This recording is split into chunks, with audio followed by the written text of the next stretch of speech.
Presonus is continually developing excellent new products, so often, in fact, that occasionally one or two fall under the radar, at least my radar.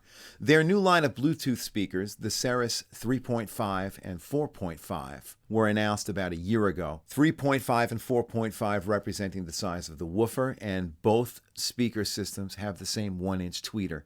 Frequency response for the 3.5 goes down to 80 Hz, while frequency response for the 4.5 goes down to 70 Hz. On the front, you'll find a volume knob, and on the back are two acoustic tuning knobs.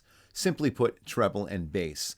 The knobs feel sturdy and smooth, and the acoustic tuning knobs are center detented. They're displayed on the Presonus website as Presonus Home Audio, and you would think that because of that, this is a product that's being marketed toward the consumer, but more specifically, the professional consumer.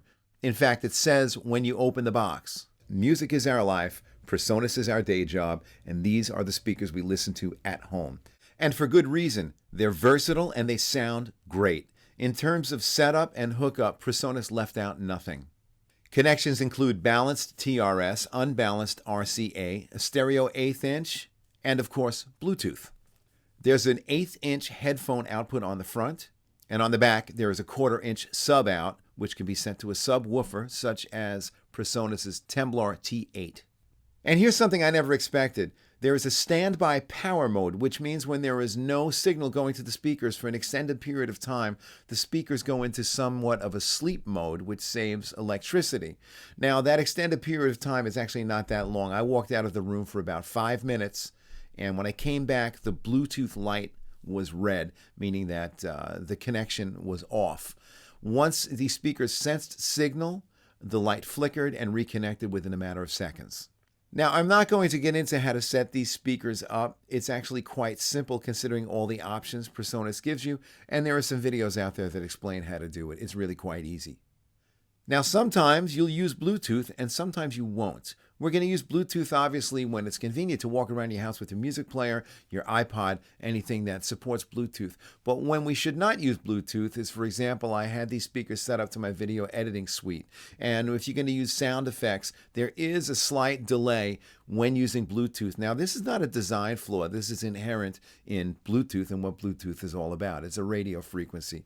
So if you're going to do some sound effects, someone punches somebody in the face, you want the sound to happen at the same time that the picture says so. And with that little delay in Bluetooth, it's tough synchronizing specific sound effects. Likewise, if you're going to hook it up to your TV set or your entertainment center and you're watching a movie that has sound effects, you're going to want to have that system wired. You're not going to want to use Bluetooth.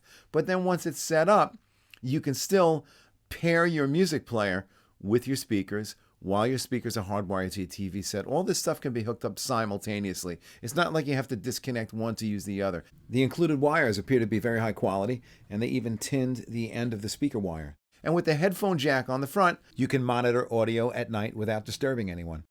Now, up until now, the audio system on my TV setup was a Bose system, and I'm actually tossing it because it's just not as versatile. Now, if you don't have a speaker system for your TV yet and you're thinking of something, you got to consider that with something like a Bose system, you have all those multi-pin proprietary wires. Whereas with the Presonus setup, you're having standard connections. You're having 1/4 inch TRS or RCA or your 1/8 inch input or Bluetooth. So it's really much more versatile. And actually, the 3.5 at $179 and the 4.5 at $299 is actually quite a bargain.